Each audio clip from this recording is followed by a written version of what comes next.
Hey guys, welcome back to Mental Health with Mel. So, in today's video, I actually found my paper from my therapy session. This is a blank one. Let me backtrack. Alright, so when I went to my first therapy session, the first thing I did was go over some little quizzes basically with me. I filled 2 out in the waiting room, one for anxiety and one for depression. And then when I went into my therapist's room, we went over the mood disorder paper. So this is a blank one. The reason that I have a blank one is because I didn't quite understand why I had bipolar, like what he saw that made me bipolar, I guess. So I wanted to double check that in a later therapy session, and he gave me like a paper so I could take with me. This paper, like me reading stuff from here and telling you my experiences, is not law.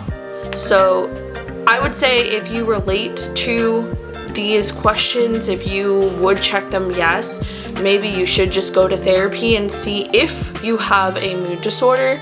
You're definitely going to need to go to a therapy appointment, but I thought that this was a good way to start. Maybe you are scared or you're not quite sure if you need it, and this is just a good way to like break the ice. You've been introduced to it and now you kind of know what you're seeing. And I'm gonna refill this out and see if I get the same number I did before. So there definitely are 15 questions. So I'm gonna go ahead and start filling this out and I'll be right back with you. So, all right.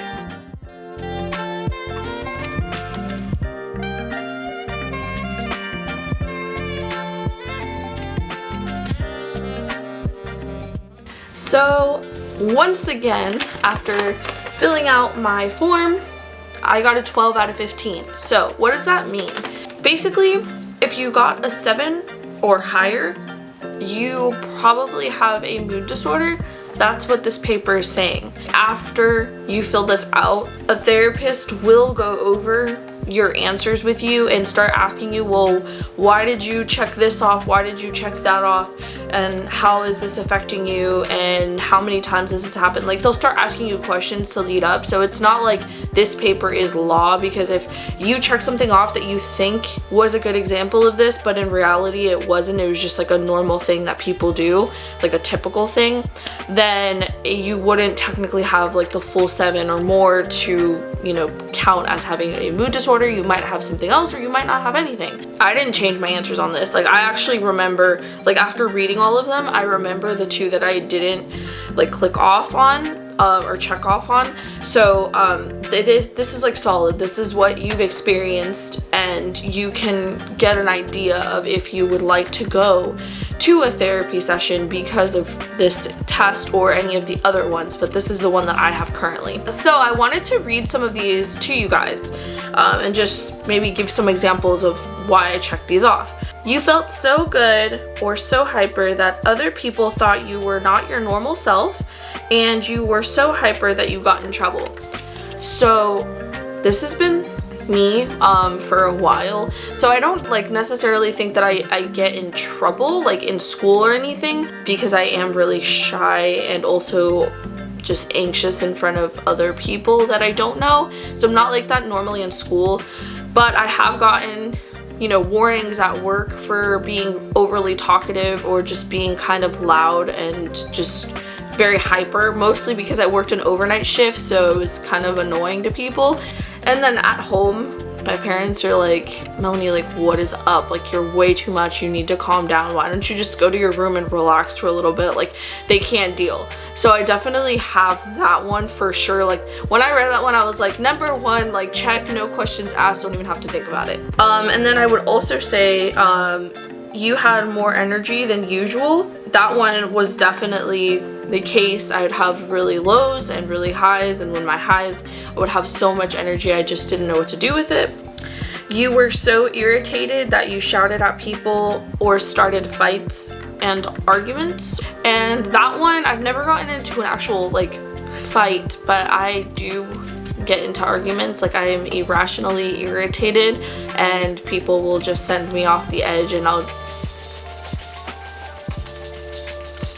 I have had gotten so irritated, and people around me have bothered me so much that I will like yell sometimes, and I hate that side of me, but it happens. I'll yell and just be like, oh my god, you're being too much, like please just stop, like leave me alone. And that I think has to do some with bipolar and some with the anxiety aspect that I have. This one was like key for me.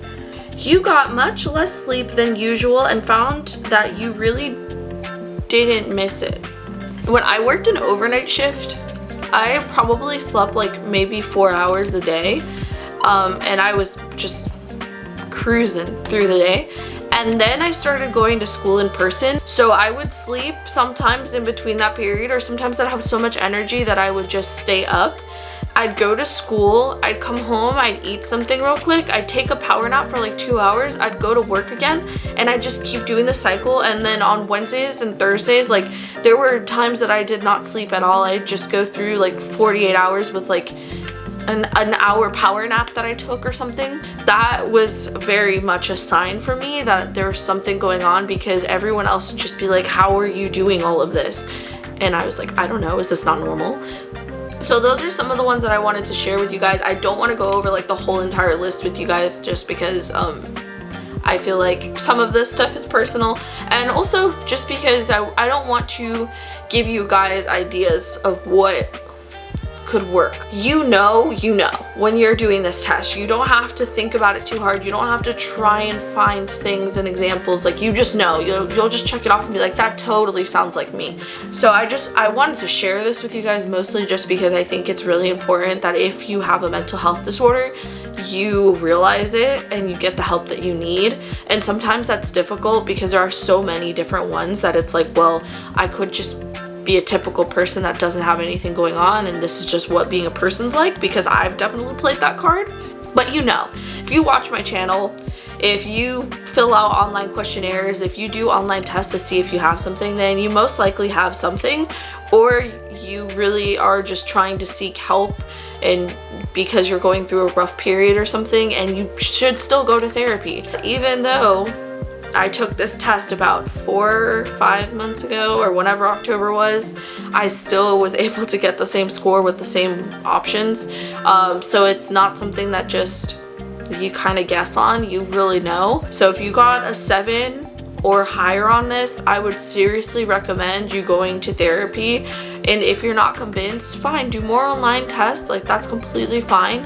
But I really think that you should go and speak to someone, because it could help you so much. Like always, down below, I put in the links in case you need any special help or anyone to talk to. They have a texting option as well if you don't feel comfortable speaking to someone on the phone. And you know that you can always reach out to me on social media. So just let me know. I love getting DMs from you guys. It makes me feel really important, like what I'm doing is actually making a difference. So please don't forget to message me if you need anything or want to hear about something, and like and subscribe. Oh, also, I just wanted to say, I know I keep changing my background a lot.